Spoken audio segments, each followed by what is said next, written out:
All right, welcome to the Ravenswood City School District's regular board meeting of October 9th, 2025. Our meeting is called to order at 6:03 p.m. We will start with roll call. Trustee Bloom? Here. Trustee Schiavone? Here.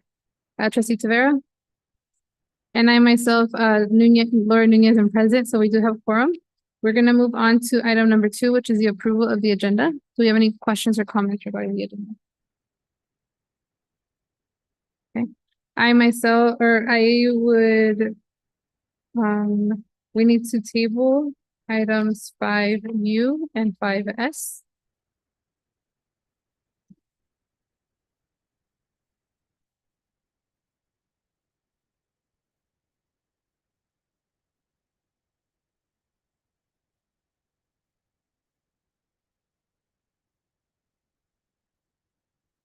And so do we have any other? No. Amazing. So I will entertain a motion to approve the agenda with items 5U and 5S. I'll make a motion to approve the agenda with item 5U and 5S tabled. Do I have a second?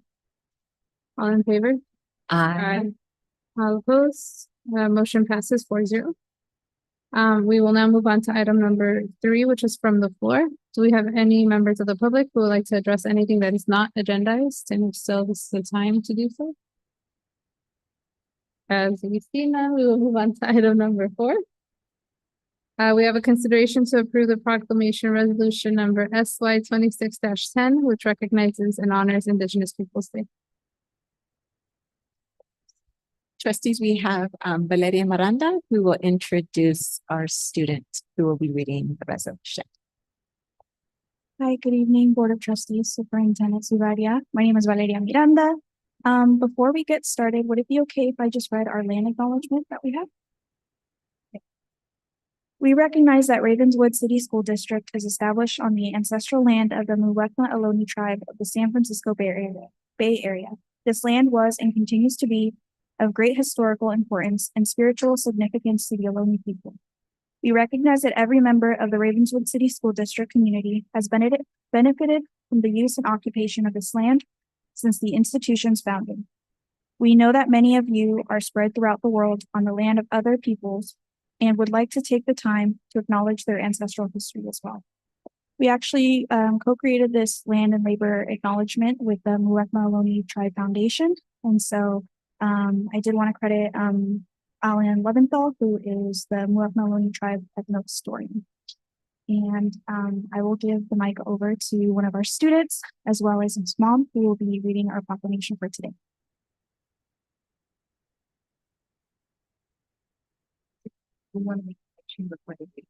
I will, do I have a motion to approve resolution number SY 26-10?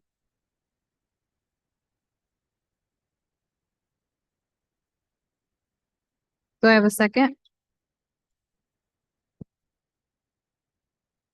Hi, my name is Emmeline Vanicolo, and this is my son, 72 Vanicolo, who's a fifth grader at Belgium.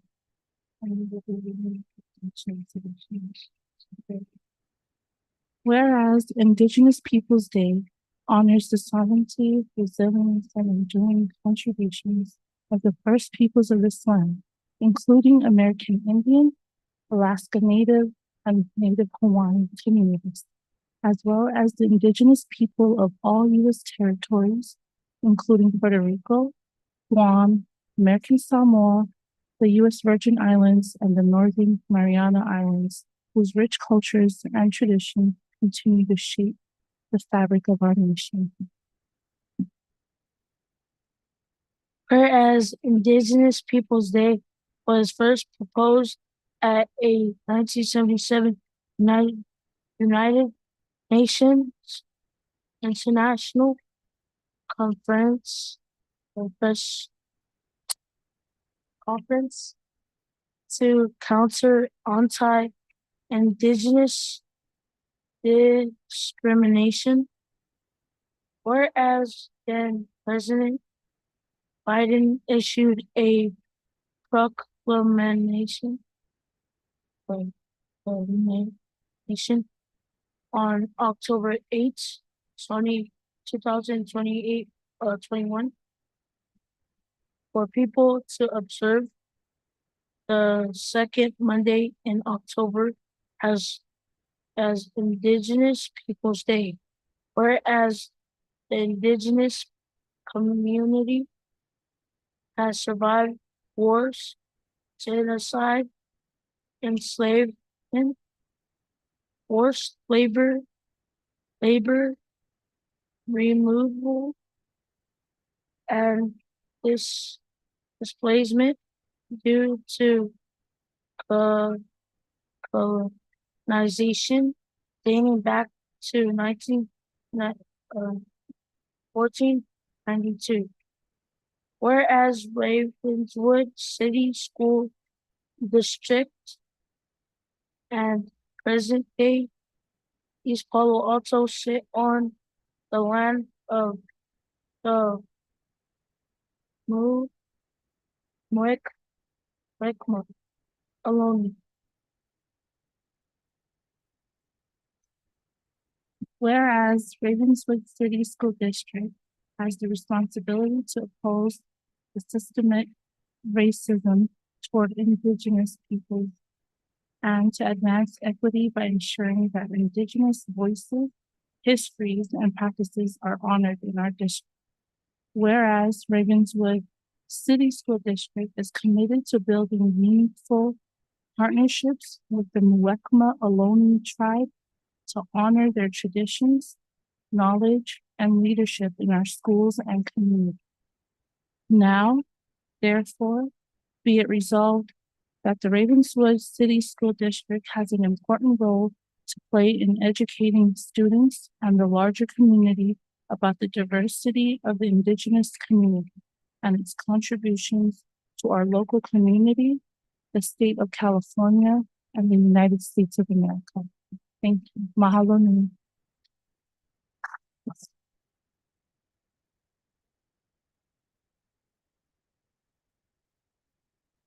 All in favor? Aye. All opposed? Motion passes 4-0. We will now move on to item number 5, and so I will entertain a motion to approve the consent agenda, again with items S and U both tabled. Through the chair, I'll make a motion to approve the consent agenda. Do I have a second? All in favor? Aye. All opposed? Motion passes 4-0.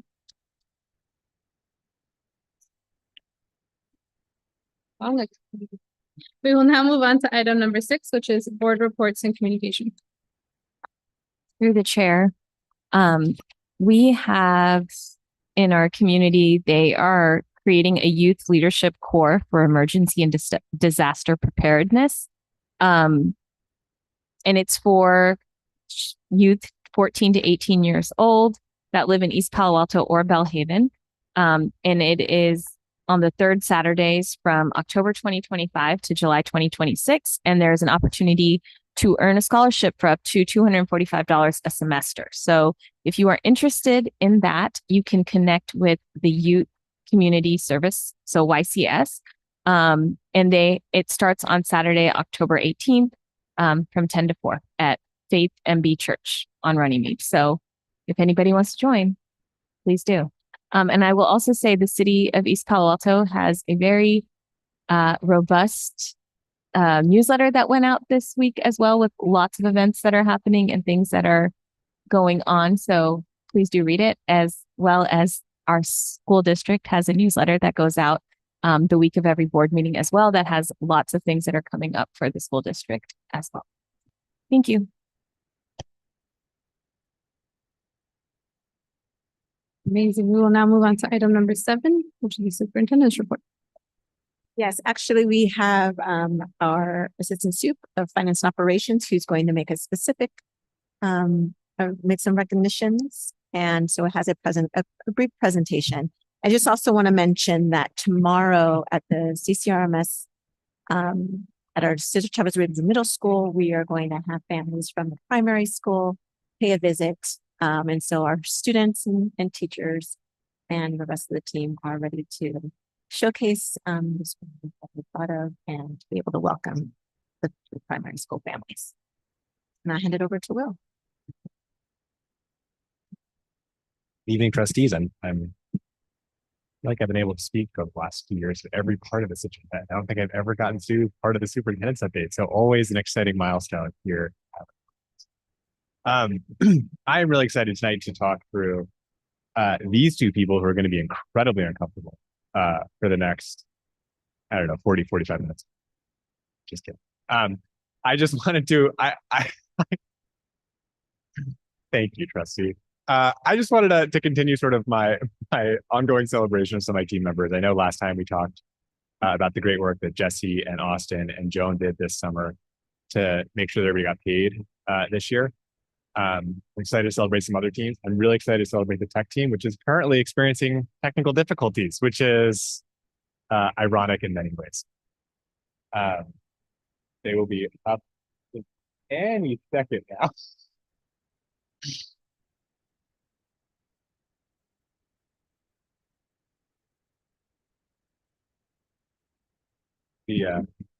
The first time Mike's been publicly celebrated, I think, in several years, and he is really rising to the occasion on it.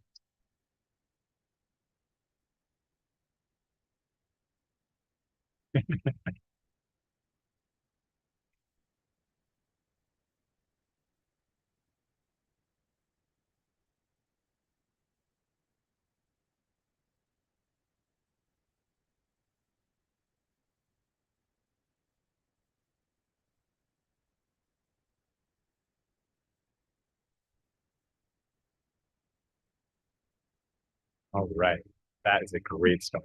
Okay. Okay. My previous, okay. I wanted to start by talking about the tech team, and I wanted to talk about our tech team through the lens of talent. So we have talked a lot in the Ravenswood Promise about talent and what we were trying to do to improve our teachers as one of our big priorities.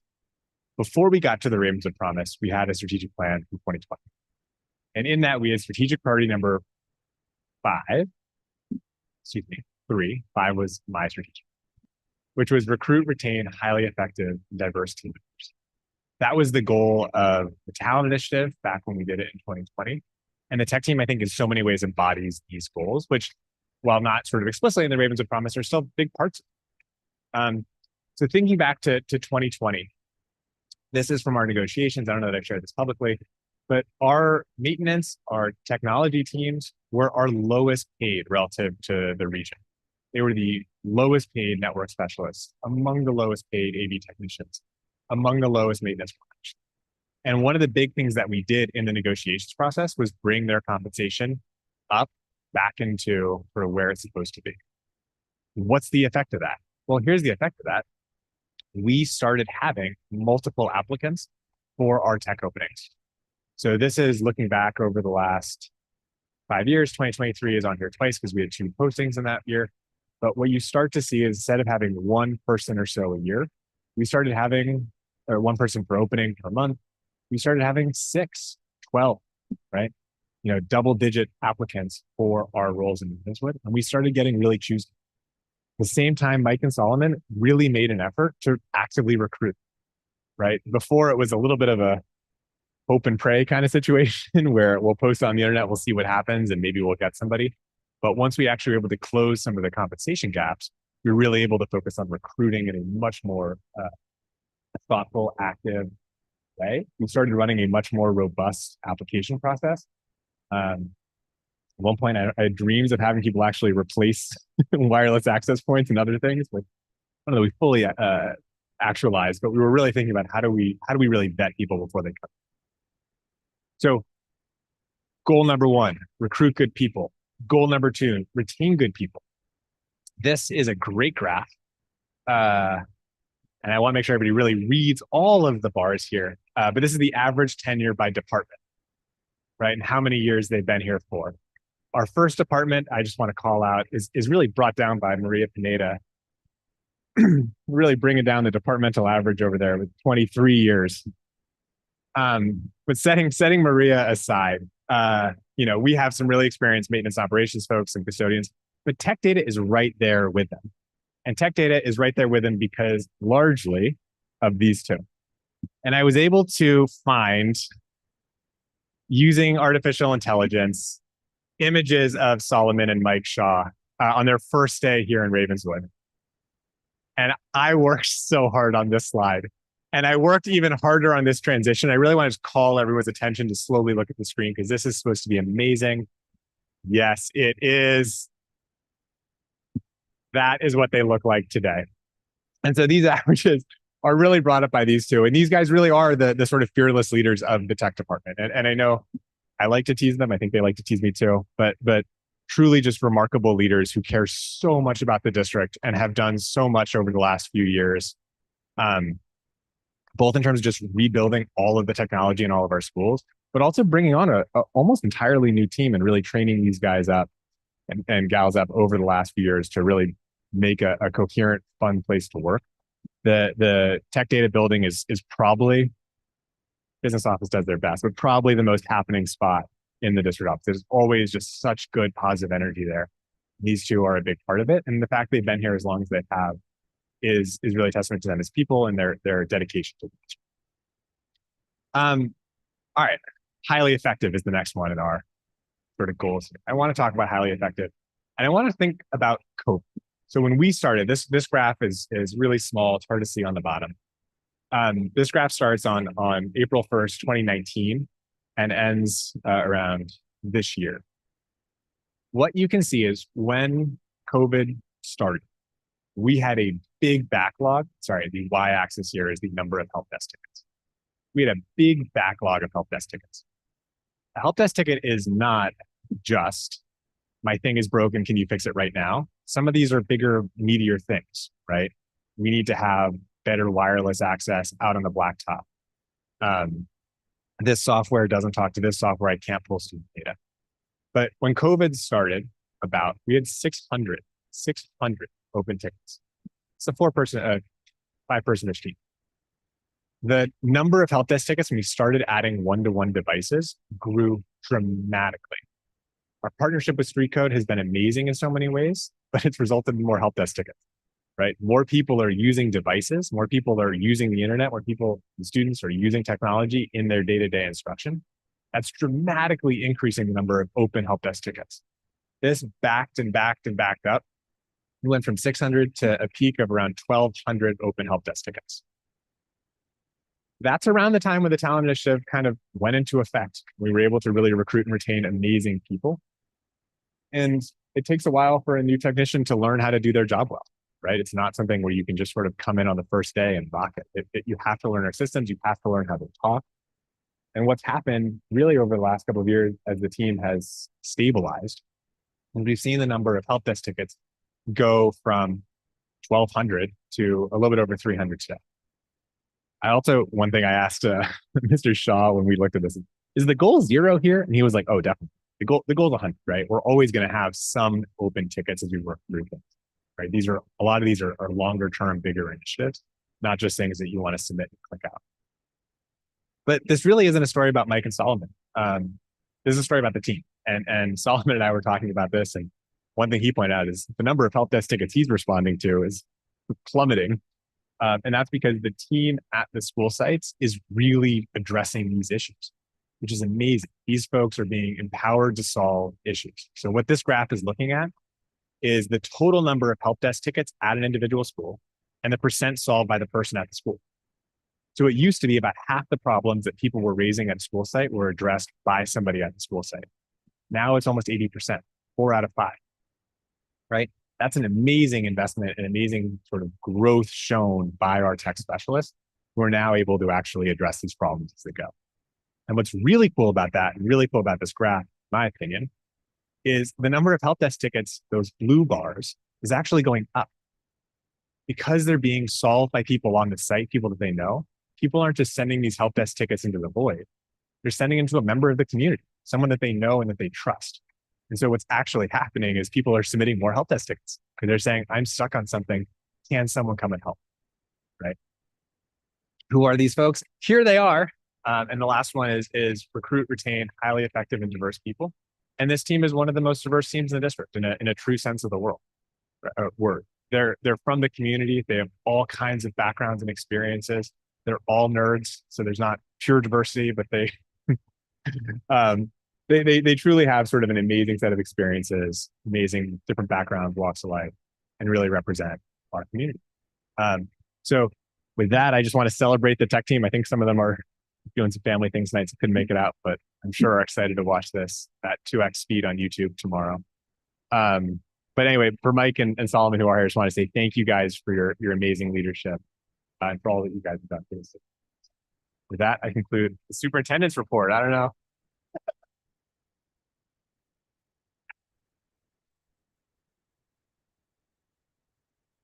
Any questions or comments from the board? Thank you guys for our really cool tech and upgrading us. You guys are amazing. I do have one request. I don't know who of the team has a meme playlist, and y'all need to like publish that because it was a really good playlist. I'm just letting you know. It's between David or Tony. But very good, very good think- playlist for sure at graduations and at the TK promotion. It's pretty spot on. All right. With that, we will move on to closed session at 6:24. Sorry. Do you have any members of the public that need to address anything that is agendized for closed session? I see no. Amazing. So we will adjourn to closed session at 6:24. Also, can you make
Welcome back. We will reconvene open session at 6:42 PM. Also for the record, trustee Latu walked in at 6:17 PM. In terms of report for action in closed session, we had discussion on those items. We will now move on to item number 11, which we can skip. And so then we're moving on to item number 12, which means that the next regular board meeting will be on October 23rd, 2025 at 6 PM. And so our regular board meeting of October 9th, 2025 is adjourned at 6:42 PM.